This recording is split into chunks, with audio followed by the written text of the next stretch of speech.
ओम शांति। ओम शांति। आज की तारीख है 5 नवंबर 2024। साकार महावाक्य। बाबा कहते मीठे बच्चे, ड्रामा की श्रेष्ठ नॉलेज तुम बच्चों के पास ही है। ड्रामा की श्रेष्ठ नॉलेज तुम बच्चों के पास ही है। तुम जानते हो ये ड्रामा हूबहू रिपीट होता है। तुम जानते हो ये ड्रामा हूबहू रिपीट होता है। बाबा कहते मीठे बच्चे, ड्रामा की श्रेष्ठ नॉलेज तुम बच्चों के पास ही है। तुम जानते हो ये ड्रामा हूबहू रिपीट होता है। आज का प्रश्न, प्रवृत्ति वाले बाबा से कौन सा प्रश्न पूछते हैं? प्रवृत्ति वाले बाबा से कौन सा प्रश्न पूछते हैं? बाबा उन्हें क्या राय देते हैं? प्रवृत्ति वाले बाबा से कौन सा प्रश्न पूछते हैं? बाबा उन्हें क्या राय देते हैं? उत्तर, कई बच्चे पूछते हैं, बाबा हम धंधा करें, माना कोई व्यवसाय, कोई बिजनेस शुरू कर ले।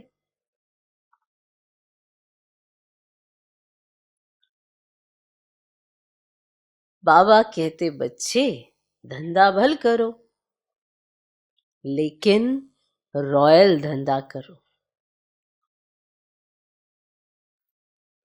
लेकिन रॉयल धंधा करो।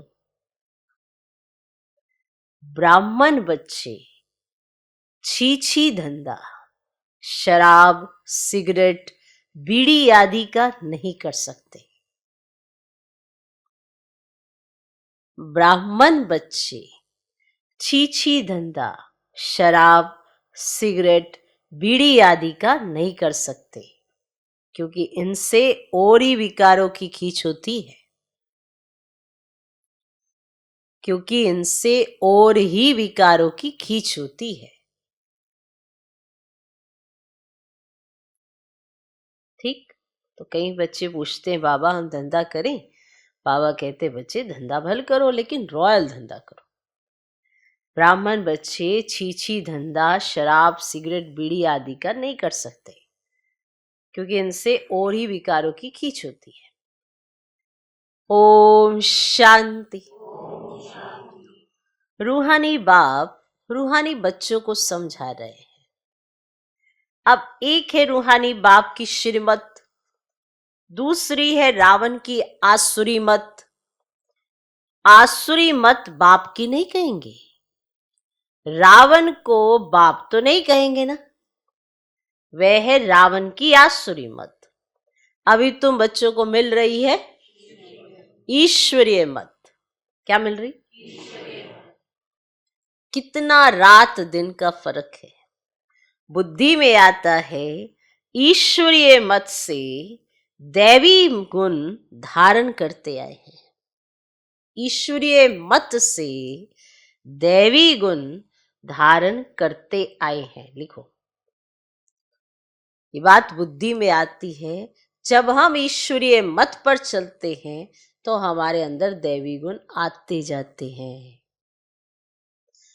उनकी आने का प्रोसेस स्टार्ट हो जाता है। किसका? दैवी गुणों का। कब? जब हम ईश्वरीय मत पर चलते हैं। ये सिर्फ तुम बच्चे ही बाप द्वारा सुनते हो और कोई को मालूम नहीं पड़ता है। बाप मिलते ही हैं संपत्ति के लिए। रावण से तो और ही संपत्ति कम होती जाती है। ईश्वरीय मत कहाँ ले जाती है और आसुरी मत कहाँ ले जाती है, ये तुम ही जानते हो। आसुरी मत से क्या हाल होता है, ईश्वरीय मत से क्या होता है, ये तुम ही जानते हो। आसुरी मत जब से मिलती है तुम नीचे गिरते ही आते हो। नई दुनिया में थोड़ा थोड़ा ही गिरते हो। गिरना कैसे होता है, फिर चढ़ना कैसे होता है, यह भी तुम बच्चे समझ गए हो। अभी श्रीमत तुम बच्चों को मिलती है फिर से श्रेष्ठ बनने के लिए। लिखो, अभी श्रीमत तुम बच्चों को मिलती है फिर से श्रेष्ठ बनने के लिए। तुम यहां आए ही हो श्रेष्ठ बनने के लिए।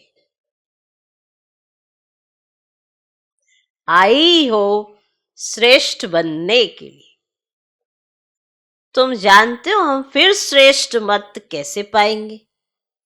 अनेक बार तुमने श्रेष्ठ मत से ऊंच पद पाया है, फिर पुनर्जन्म लेते लेते नीचे गिरते आए हो, फिर एक ही बार चढ़ते हो।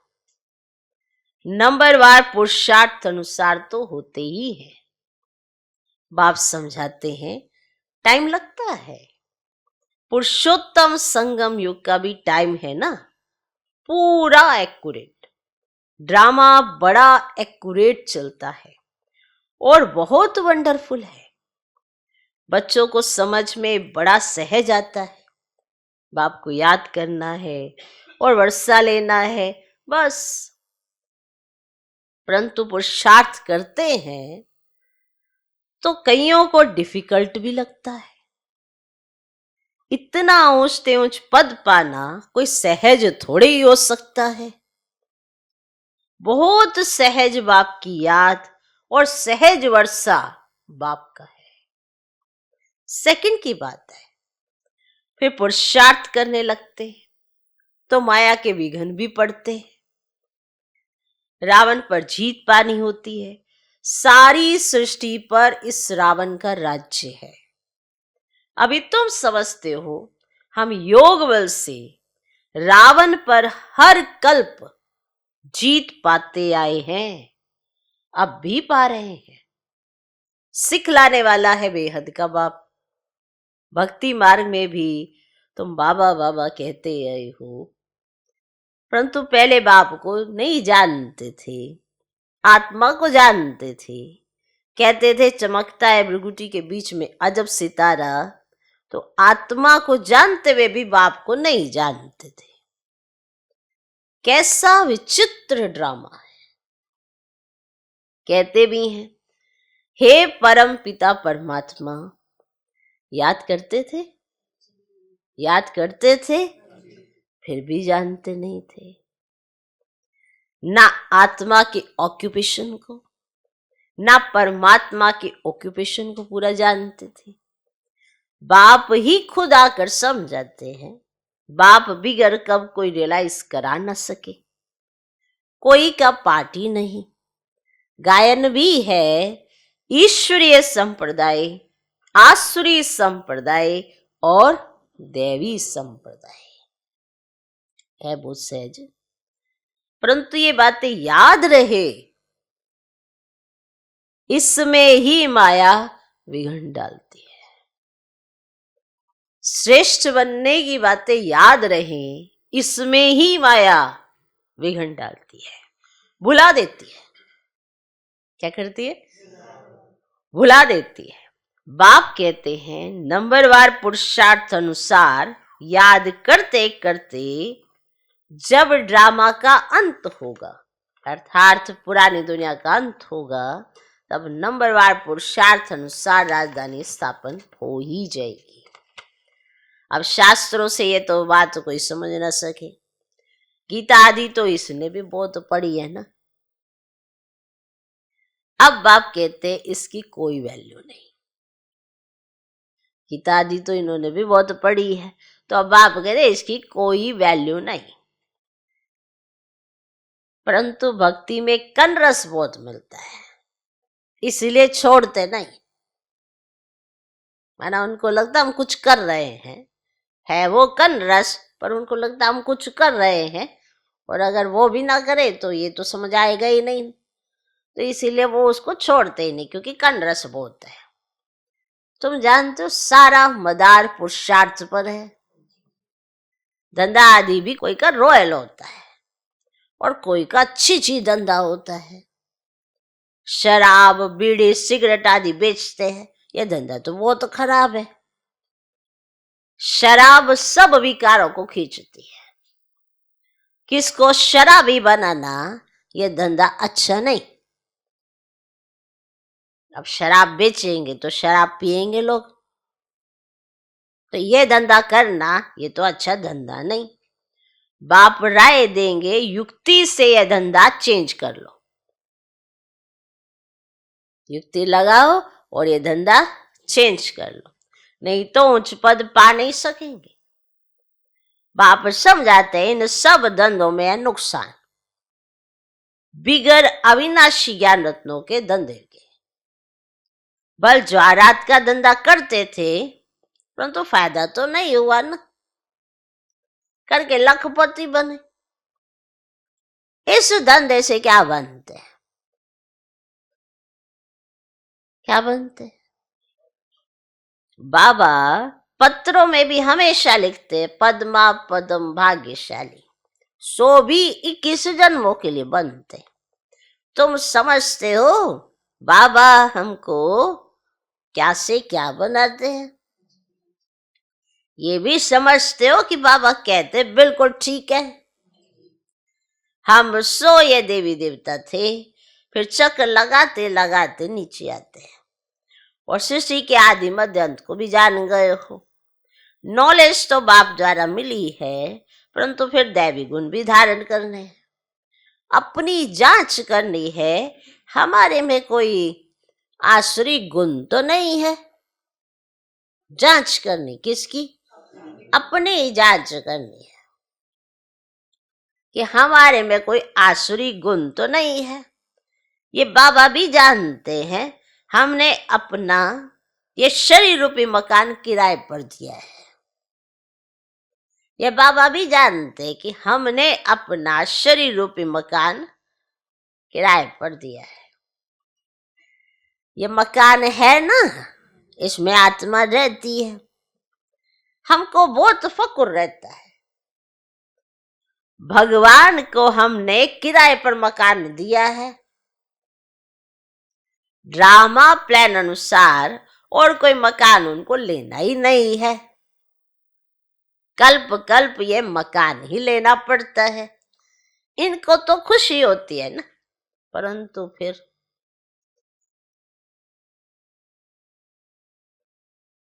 फिर हंगामा भी कितना मचा।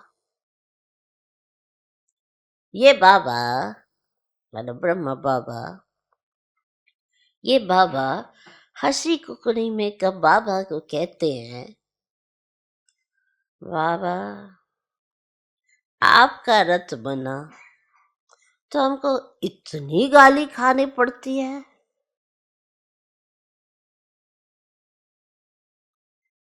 बाप कहते हैं सबसे जास्ती गाली मुझे मिली, अब तुम्हारी बारी है। बहुत सीधा सा हिसाब है, समझा? अब तुम्हारी बारी है। ब्रह्मा को कब गाली मिली नहीं है, अब बारी आई है। रथ दिया है ये तो समझते हैं ना, तो जरूर बाप से मदद भी मिलेगी। फिर भी बाबा कहते हैं नहीं, ये बाबा सब बच्चों से कहते हैं बाप को निरंतर याद करना। इसमें तुम बच्चे, बाबा कहते इसमें ना तुम बच्चे इनसे भी तीखे जा सकते हो। पूछो क्यों कहते? पूछो क्योंकि इनके ऊपर तो मामला बोलते हैं, तो तुम तीखे जा सकते हो। हमारे सिर पर कोई मामला तो नहीं है ना, इनके ऊपर तो मामला बोलते हैं। भर ड्रामा कहकर छोड़ देते हैं। ब्रह्मा बाबा कहते ड्रामा ड्रामा, फिर भी कुछ लेस जरूर आती है। ये बेचारे बहुत अच्छी सर्विस करते थे, ये संग दोष में खराब हो गए। ऐसा विचार तो शिव बाबा को नहीं आएगा ना, ब्रह्मा बाबा को आता है। इनको आता है ऐसा विचार कि ये तो देखो कितनी अच्छी सर्विस करते थे और इन्होंने संग ले लिया। संग दोष है, किसी के संग में आकर हाँ हूं करने का दोष है। ये छोटा दोष समझते हो? अगर कोई आपको झूठ बोले और बड़े अच्छे शोकेस में रख कर बोले तो क्या वो सच हो जाता है? अपना अनुभव कुछ नहीं। आपके जीवन को कोई पूरा ही नकार दे तो फिर बेस क्या है भगवान का? आपके जीवन का कोई तजुर्बा नहीं। तो वो बाबा यही कहते, अच्छी सर्विस करते थे पर खराब कहाँ हुए? संग दोष में आके। कितनी डिसर्विस होती है, ऐसा ऐसा काम करते हैं, लेस आ जाती है। मेरा ब्रह्मा बाबा को थोड़ा आ जाता है, ये ऐसा करता है, ये ऐसा करता है, ये कैसे करता? बाबा ने बच्चों को अपना बनाया ऊंच बनाने के लिए, और बीच में ही कई ऐसे असुर बुद्धि होते हैं उनकी बुद्धि खराब करने के लिए। और बाबा मुरलियां भी चला रहे ऐसे संग में नहीं आना, फिर भी समझते नहीं। मना काट किसकी कर रहे हैं? बाप के माँ वाक्यों की ना, इसलिए फंस जाते। बाप तो स्पष्ट स्पष्ट बात करता है, कुछ भी छिपाता नहीं। तो कितनी डिसर्विस होती है, ऐसे ऐसा काम करते, लैस आ जाती है। उस समय ये नहीं समझते कि यह भी ड्रामा बना हुआ है। ये फिर बाद में ख्याल आता है, ये तो ड्रामा में नूंद है ना, मायावस्था को बिगाड़ देती है तो बहुत डिसर्विस हो जाती है। कितना अबलाओं आदि पर अत्याचार होते हैं।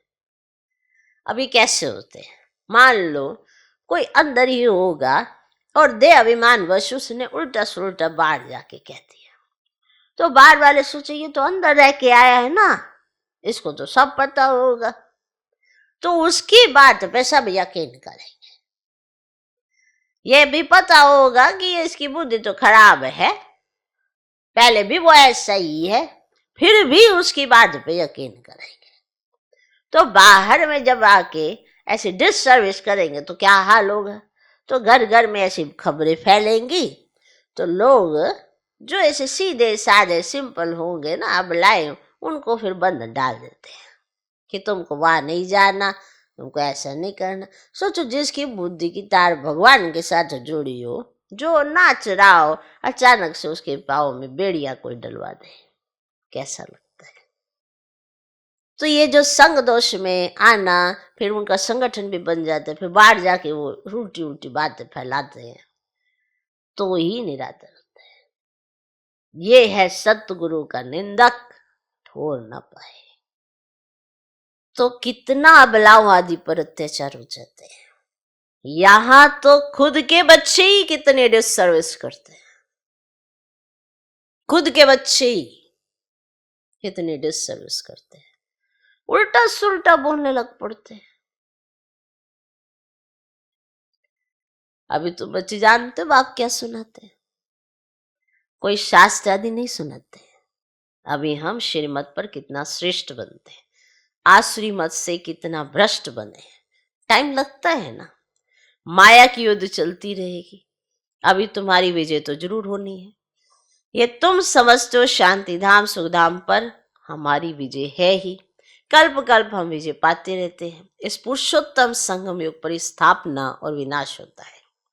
ये सारी डिटेल तुम बच्चों की बुद्धि में है। बरोबर बाप हमारे द्वारा स्थापना करा रहे हैं, फिर हम ही राज्य करेंगे। बाबा को थैंक्स भी नहीं देंगे? हाँ, बाबा को थैंक्स भी नहीं देंगे।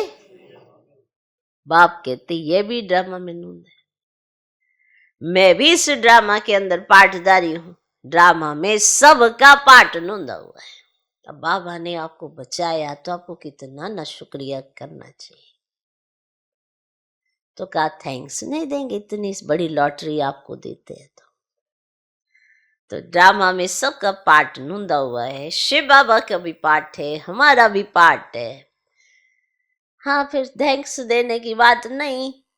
शिव बाबा कहते मैं तुमको श्रीमत दे रास्ता बताता और को बता ना सके, यही थैंक्स होगी कि वो जो कहे हम करें।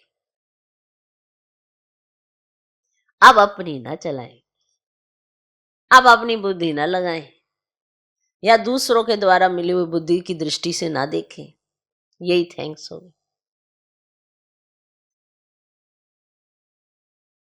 तो जो रास्ता उन्होंने बताया और कोई बता ना सके, जो भी आए बोलो सतो प्रधान नई दुनिया स्वर्ग थी ना, इस पुरानी दुनिया को तमो प्रदान कहा जाता है। फिर सतो प्रदान बनने के लिए दैवी गुण धारण करने हैं, बाप को याद करना है, मंत्र ही है मन मना भव मध्याजी भव, बस ये भी बताते हैं मैं सुप्रीम गुरु हूं। तुम बच्चे अभी याद की यात्रा से सारी सृष्टि को सदगति में पहुंचाते हो। जगत गुरु एक शिव बाबा है जो तुमको भी श्रीमत देते हैं। तुम जानते हो हर 5000 वर्ष के बाद हमको ये श्रीमत मिली है, चक्र फिरता रहता है। आज पुरानी दुनिया कल नई दुनिया होगी, इस चक्र को समझना भी बहुत सहज है, परंतु यह भी याद रहे जो कोई को समझा सके, ये भी भूल जाते हैं। कोई गिरते हैं तो फिर ज्ञान आदि सारा खत्म हो जाता है, कला काया माया ले लेती है। जब बुद्धि से सब गिरते हैं ना, बुद्धि भ्रष्ट होती है, संग दोष आ जाता है, तो कोई सोचे मेरे अंदर तो बहुत कलाएं है, मैं तो बहुत नाम कमा लूंगा, ये सब कला काया सब माया ले लेती है। माया ने कला काया लिया, उसकी निशानियां फिर नजर भी आने लगती है। सब कला निकाल कला रहित कर देती है, कौन? माया। सारी कलाएं निकल जाती है। विकार में ऐसे फंस जाते, बात मत पूछो। अभी तुमको सारा चक्र याद है, तुम जन्म जन्मांतर वैशाल्य में रहे हो, हजारों पाप करते आए हो, सबके आगे कहते हो जन्म जन्मांतर के पापी है, जैसे कहते आए ना, हम ही पहले पुण्य आत्मा थे फिर पाप आत्मा बने, अब फिर पुण्य आत्मा बनते हैं। तो ये तुम बच्चों को नॉलेज मिल रही है, मिल रही है, फिर तुम औरों को भी ये दे सकते हो और आप समान बनाते हो। और गृहस्वार में रहने से फर्क तो रहता है ना, तो वह इतना नहीं समझा सकते जितना तुम, परंतु सब तो नहीं छोड़ सकते है ना। तो बाप कहते हैं गृहस्थ व्यवहार में रहते कमल फूल समान बनना है, सब छोड़कर आवे तो इतने सब बैठेंगे कहाँ? बाबा ने तो ये रखा ही नहीं है कि सब छोड़ छाड़ के, सब छोड़ छाड़ के ऐसे मेरे पास आके बैठ जाओ, तो इतने सब को रखेंगे कहाँ? बैठेंगे कहाँ कि सब थोड़े यहाँ पे आके बैठ जाएंगे। बाप नॉलेजफुल है, वह कुछ भी शास्त्रादि पढ़ते नहीं, ये शास्त्रादि पढ़ा था। मेरे लिए तो कहते हैं गॉड फादर इज नॉलेजफुल। मनुष्य ये भी जानते नहीं है कि बाप में क्या नॉलेज है। अभी तुमको सारी सृष्टि के आदि मध्य अंत की नॉलेज है। तुम जानते हो ये भक्ति मार्ग के शास्त्र भी अनादि हैं, भक्ति मार्ग के ये शास्त्र भी जुड़ निकलते हैं। कहते पहाड़ टूट गया फिर बनेगा कैसे? कहते ये बनेगा कैसे? ड्रामा में तो ये दोबारा रिपीट होने के लिए बनेगा कैसे? परंतु ये तो ड्रामा है ना। अब प्रकृति में कोई भी चीज ऑटोमेटिकली ऐसे डेवलप हो जाती, तो ऐसे कई कीड़े मकोड़े हैं, थोड़े समय के लिए वो मर जाते हैं, फिर आगे जन्म फिर से वैसे ही अपना सब कुछ ले लेते हैं, उम्र उनकी बड़ी होती है। वो तो दिखा दिए ऐसे मर गए, पहाड़ टूट गए। अब पहाड़ भी अपने आप को कैसे बना लेते, ये सारी कुदरत है, ये सब ड्रामा में नूंद है। कहते पहाड़ टूट गया फिर बनेगा कैसे, मन तो ये तो ड्रामा है ना। शास्त्र आदि ये सब खत्म हो जाते हैं, फिर अपने समय पर वही बनते हैं। हम पहले पहले शिव की पूजा करते हैं, ये भी शास्त्रों में होगा ना। शिव की भक्ति कैसे की जाती है, कितने श्लोक आदि गाते हैं। तुम सिर्फ याद करते हो शिव बाबा ज्ञान का सागर है, वे अभी हमको ज्ञान दे रहे हैं। बाप ने तुमको समझाया है ये सृष्टि का चक्र कैसे फिरता है, और शास्त्र में इतना लंबा चौड़ा गपोड़ा लगा दिया है जो कब स्मृति में भी आ न सके। तो बच्चों को अंदर में कितनी खुशी होनी चाहिए। वेद का बाप हमको पढ़ाते हैं, गाया भी जाता है, student life is the best. भगवान वाच मैं तुमको ये राजाओं का राजा बनाता हूं, और कोई शास्त्र में ये बातें है ही नहीं। ऊंचते ऊंच प्राप्ति है ही है। वास्तव में गुरु तो एक ही है जो सर्व की सदगति करते हैं। बस स्थापना करने वाले को भी गुरु कह सकते हैं, परंतु गुरु वे जो सदगति दे। अब यह तो अपने पिछाड़ी सबको पाठ में ले आते हैं, वापिस ले जाने के लिए रास्ता तो बताते ही नहीं। बारात तो शिव की गाई हुई है और कोई गुरु की नहीं, तो मनुष्यों ने फिर शिव और शंकर को मिला दिया। कहाँ वे सूक्ष्म वतनवासी, कहाँ वे मूल वतनवासी, दोनों एक हो कैसे सकते। ये भक्ति मार्ग में लिख दिया है। ब्रह्मा विष्णु शंकर तीन बच्चे ठहरे ना, तो ब्रह्मा पर भी तुम समझा सकते हो। इनको एडॉप्ट किया है तो यह शिव बाबा का बच्चा ठहरा ना। कौन? और ऊंचते ऊंच है बाप, तो बाकी ये है उनकी रचना। कितनी है समझने की बातें हैं। अच्छा, मीठे मीठे सिखला दे बच्चों प्रति माता पिता बाप दादा का याद प्यार और गुड मॉर्निंग। रूहानी बाप की रूहानी बच्चों को नमस्ते। हम रूहानी बच्चों की भी रूहानी बाप को नमस्ते नमस्ते नमस्ते। Good morning good morning good morning. धारणा के लिए मुख्य सर पहला पॉइंट, अविनाशी ज्ञान रत्नों का धंधा कर 21 जन्मों के लिए पद्मा पदम भाग्यशाली बनना है। अविनाशी ज्ञान रत्नों का धंधा कर 21 जन्मों के लिए पद्मा पदम भाग्यशाली बनना है। अपनी जांच करनी है। हमारे में कोई आसुरी गुण तो नहीं है। अपनी जांच करनी है। हमारे में कोई आसुरी गुण तो नहीं है। हम ऐसा कोई धंधा तो नहीं करते जिससे विकारों की उत्पत्ति हो। हम ऐसा कोई धंधा तो नहीं करते जिससे विकारों की उत्पत्ति हो। दूसरा पॉइंट, याद की यात्रा में रह सारी सृष्टि को सदगति में पहुंचाना है। याद की यात्रा में रह सारी सृष्टि को सदगति में पहुंचाना है। एक सतगुरु बाप की श्रीमत पर चल, एक सतगुरु बाप की श्रीमत पर चल, आप समान बनाने की सेवा करनी। ध्यान रहे, माया कभी कला रहित न बना दे।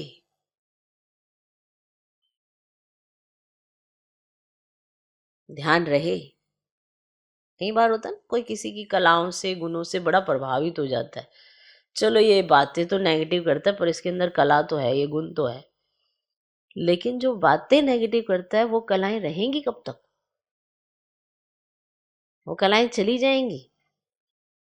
क्योंकि जो बातें माया की करता हो तो कला अगर बाप की दी हुई है तो वो काम ही नहीं करेगी कुछ समय के बाद। व्यक्ति कहेगा पता नहीं क्या हुआ, मेरी एकाग्रता खत्म हो गई है, ये जो भी है उसको समझ आ जाएगा कि मैंने क्या कर्म कांड किए।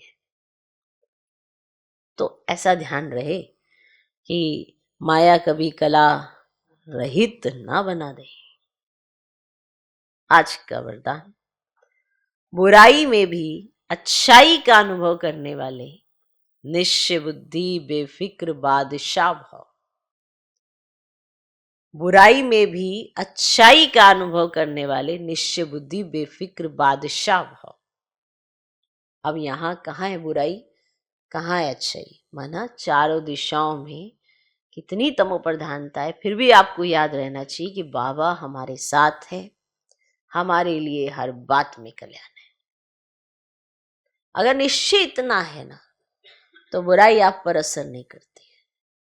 आप भले दुनिया में कुछ भी देख लेंगे तो याद रहेगा कि हमें क्या देखना है। गलत में भी अच्छाई ढूंढ सकते हैं, क्योंकि बाबा ने हमें श्रीमत दी है। तो जो श्रीमत के विपरीत चलते हैं वो तो बाप में भी बुराई ढूंढ लेंगे, उसमें कोई बड़ी बात नहीं है, वो तो बच्चे ही नहीं होते ना। तो बुराई में अच्छाई का अर्थ भी समझना चाहिए कि सोचते कि चलो ये बुरे है ना, फिर भी ये चीज तो अच्छी है ना इनमें। अगर उसकी बुराई सब कुछ खत्म कर दे तो क्या करोगे? फिर भी उसमें अच्छाई कैसे दिखोगे?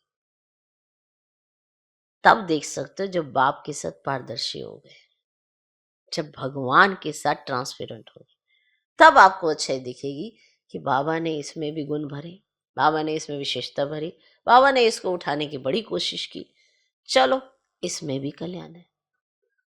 जो हुआ जैसा हुआ उसमें भी कल्याण है। लेकिन ये कल्याण की भावना आप दूसरों के प्रति बाप के साथ रख सकते हो, अकेले नहीं।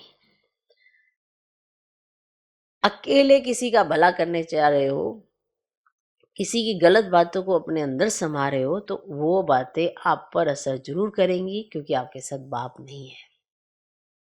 इसीलिए जो भी टाइटल होते हैं, जो भी शब्द होते हैं, उसका यथार्थ अर्थ समझो तो ज्यादा अच्छा रहेगा। कई बार हम किसी की नेगेटिविटी में अच्छाई ढूंढ रहे हैं, अरे वो तो नेगेटिविटी है ही ना, नहीं ये तो हंसाने के लिए ऐसी ऐसी बातें कर रहे हैं, ये अच्छाई नहीं है। हाँ, अगर माँ बाप कहते हैं कोई बात नहीं, आगे बढ़ो, तुम अपने पुरुषार्थ पर ध्यान दो, तो अलग बात है। ये अपने अंदर अपने साथ करोगे तो बहुत नुकसान उठाते हैं। तो सदा ये स्लोगन याद रहे, कौन सा? कि जो हुआ अच्छा हुआ, अच्छा है और अच्छा ही होना है। बुराई को बुराई के रूप में ना देखें। जब भी कोई गलती करता है, इसलिए बार बार हम कहते हैं उसकी गलती से शिक्षा जरूर लेना, ताकि मैं गलती ना करूं। अब किसी की गलती को आप गलती ही नहीं मानेंगे तो आप शिक्षा कैसे लेंगे? किसी ने बहुत गलत किया, अब आपके सामने है वो सारी गलतियां, आपने उस आत्मा को क्या देखना है क्या नहीं, आत्मा रूप में देखना है ना, और उससे ये शिक्षा ले लेनी है कि मुझसे ये वाली गलती कभी नहीं होनी चाहिए। इसीलिए कई बार कोई गलती करता है तो उसके कई बार हम भी साथी बन जाते हैं, और हमें पता भी पड़ रहा होता है, लेकिन फिर भी चलो छोड़ो चलो छोड़ो, इसके चक्कर में ज्यादा बुराई बढ़ जाती है।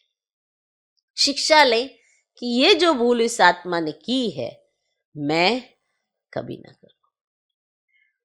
तो फिर होगा कि बुराई को आपने अच्छाई के रूप में ले लिया, लेकिन बुराई में भी अच्छाई का अनुभव करें कि मैं भूल ना करूं। बुराई से भी अपना पाठ पढ़ लें। कोई भी बात आए तो क्या होगा ये संकल्प ना है। तो जहां अच्छा है ना, वहां सदा बेफिक्र बादशाह है। यहां जहां सच में आपको जब अच्छा अच्छा लगने लगेगा, तो आगे क्या होगा ये संकल्प आपको नहीं आएगा, आप बेफिक्र बादशाह होंगे। निश्चय बुद्धि का अर्थ ही है बेफिक्र बादशाह। आज का स्लोगन, जो स्वयं को और दूसरों को रिगार्ड देते हैं ना, उनका रिकॉर्ड सदा ठीक रहता है। रिगार्ड देना दिल से होता है, रिगार्ड दिल का होता है, जिसके अंदर दिल में दूसरों के प्रति सच्चाई, सफाई और ईमानदारी से चलना होता है। पूरा रिगार्ड देना, बड़ों को रिगार्ड देना, छोटों को स्नेह देना, फिर चलाना, संगठन तब बनाना तब बहुत अच्छा लगता है। और फिर उनका पीछे का भी सारा रिकॉर्ड अपने आप ही ठीक रहता है, अपने आप पता चल जाता है ये किसी से ना तो कभी इन्होंने कुछ ऊपर नीचे किया है, ये सबके साथ अच्छे रहते हैं। और जिनका ऐसा संस्कार होता है, इससे भी बिगड़ उससे भी, तो वो एक दूसरे का किसी और का रेफरेंस लेकर अपना नाम चलाने की कोशिश करते हैं।